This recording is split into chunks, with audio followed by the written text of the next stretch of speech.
Hello my baking friends. Today we are going to make French macarons, and I'm going to break it down as easily as I can for you, and we're going to do it together. French macarons are the meringue sandwich cookies that you see in lots of vibrant colors with tons of fillings. They've definitely taken over the internet, at least in the United States, a lot more in the last 5-ish years.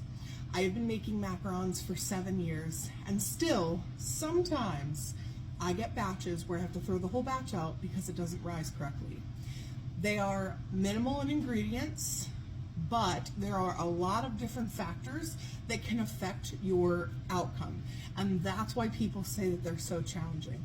But we're gonna walk through it together.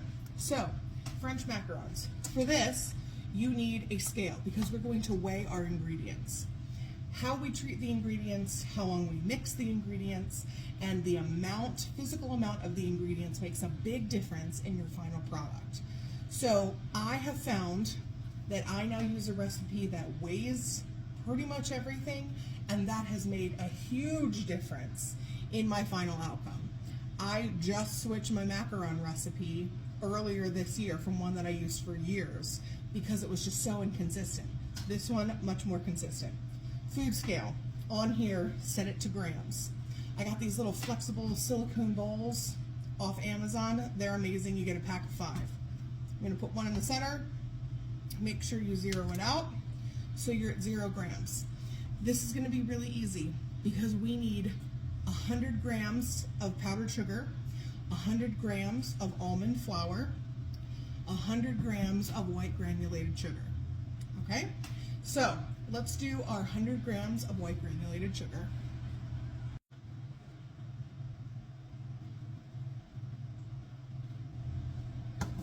Perfect.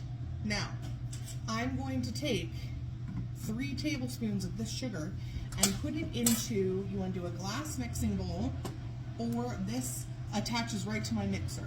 So I'm using my mixer bowl. Just 3 tablespoons out of the 100 into the mixing bowl. Okay? Now the next thing we're going to do, we don't need the scale for just now, so I'm going to put it aside.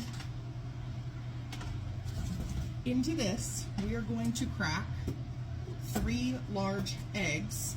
We want just the egg whites. This is one thing you don't have to weigh. If you get large or extra large eggs, you just need 3, and we're just going to use the egg whites. Save the yolks if you want to make curd, or honestly the best snickerdoodles you've ever had, use eggs and extra egg yolks. So don't worry, we're not going to waste anything. Okay, next we're going to prepare a double boiler. So just get a pot, put a little bit, like that much water in the bottom, get it boiling, and make sure that whatever you're using when it sits on top, it is not touching the water level.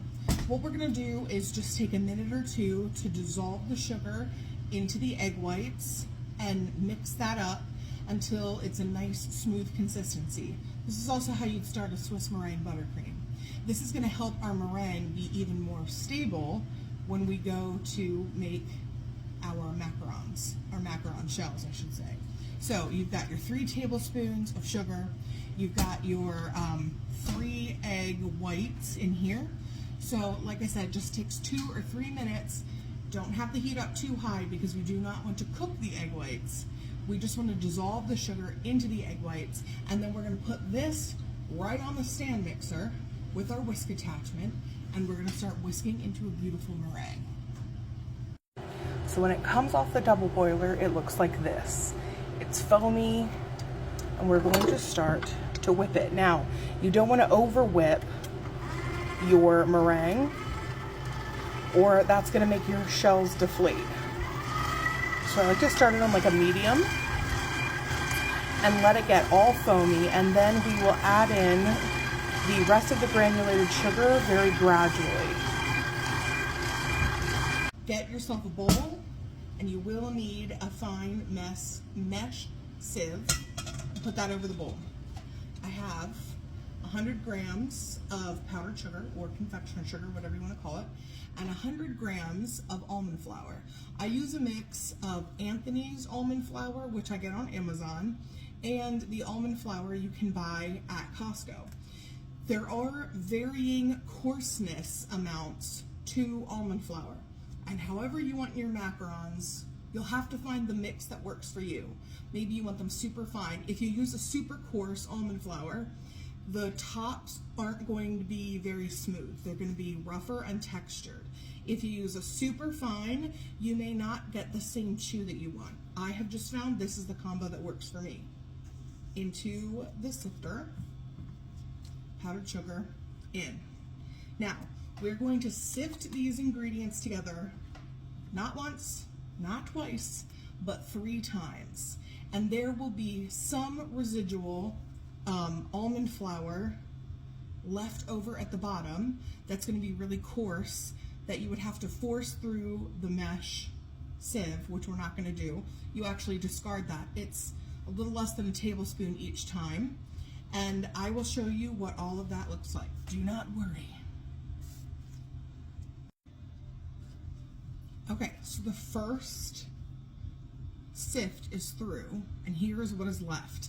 This is what I'm going to throw away. Now, if you force it, it will go through, but do not adjust your measurements. 100 grams, and yes, you are meant to have some that you throw out. Now, I have a piece of parchment here. This is the same parchment I'm going to put on my baking sheet later. I just use it to also sift. Put my sifter down here. Get as much of my ingredients in here as I can, and then we are going to sift again. And of course, it will get easier to sift the ingredients every time. So here we go. You'll notice the powdered sugar goes through, obviously, no problem, and most of your almond flour. Now, when you get down to this point where there's still that much, you can run your fingers to help push some of that through.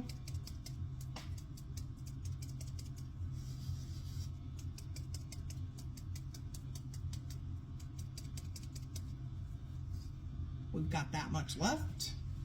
So we're going to go back to the bowl. We're going to use this parchment now to create a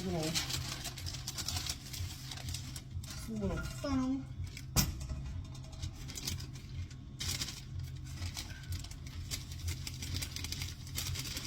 I said I'm going to use this, so save it, and then we do our final sift.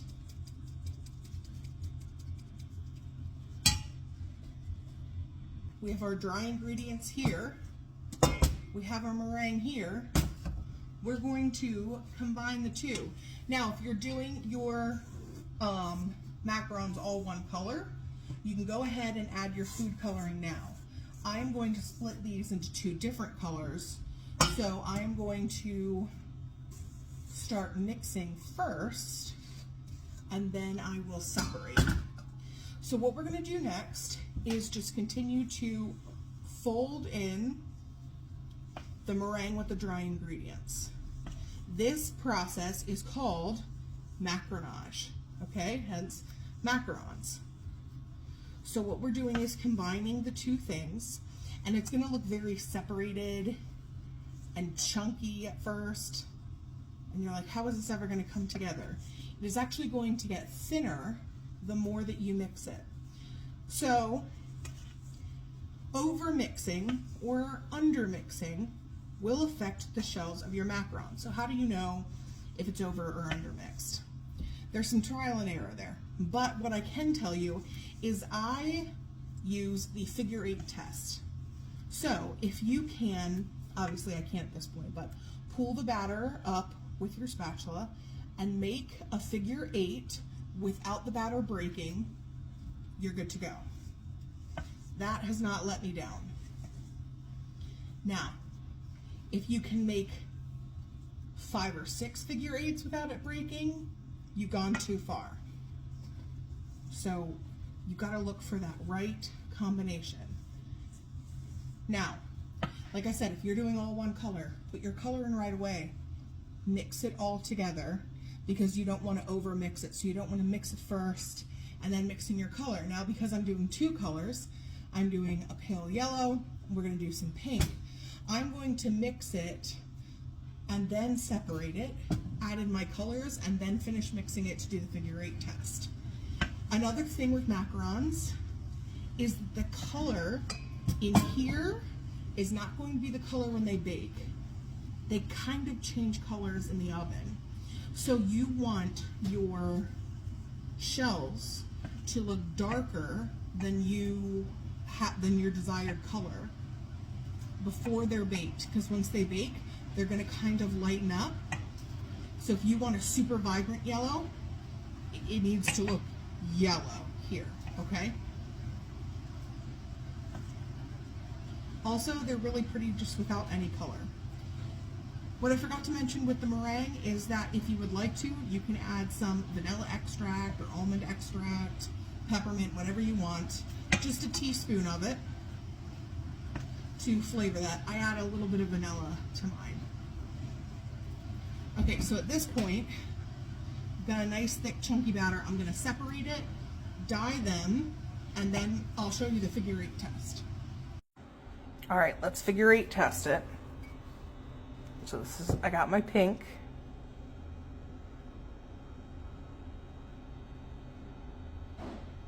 There you go. That means it's ready to pipe. So there's my pink, there's my yellow. Let's pipe them out. Baking sheet, same piece of parchment I used earlier. My macarons in different colors. I don't use a tip, I just put them in a piping bag. Then cut the tip off. Not too big, because I want to control how big they are and how fast it comes out. So let me, how are we going to do this? All right, we'll do it this way. So there are silicone mats that have circles on them for different size macarons. You can use that if you want. There are stencils that you can use. Sheets you put underneath. I freehand it, but I've been doing it a long time. So, piping bag, straight up and down. Start in the center and never move it. Lift up and do a little flick. Y'all, did y'all see that? Okay. I like to leave a good amount of space in between them. They will spread out just a little bit, and we're going to tap out the air in them as well. Now, you can make them as big or as small as you want. I mean, there's no rule. I've made little tiny ones that I've turned into ladybugs, ooh, and put on top of cupcakes. So it's totally up to you. I've made giant ones. I'm just making what I consider like the standard size macaron. And then these can be filled with buttercreams, curds, like lemon curd, lime curd, ganache, jams, jellies, preserves. The combinations are truly endless. So I'm going to pipe the rest of these out, and then these need to sit for 30 to 35 minutes to form a skin. Now that time is going to depend on the humidity where you live and in your home or bakery, literally. So you should be able to run your finger across the top of one without it denting in or sticking to your finger. That's when you know that they're ready for the oven, and when they are ready for the oven, I'll come back and show you. All right, here are the macarons, so we're going to do the test. We're good. So we're going to preheat the oven to, sorry, my oven bakes hotter than yours, so I'm trying to remember, to 300 degrees. And we are going to pop them in once it's preheated. 7 minutes, open it, rotate the sheet. That does make a difference, at least it does for me. And 7 more minutes, so it should be 14, 15 minutes total, rotating it halfway through at 300 degrees. Here they are, all baked and gorgeous. And you can see that little area here.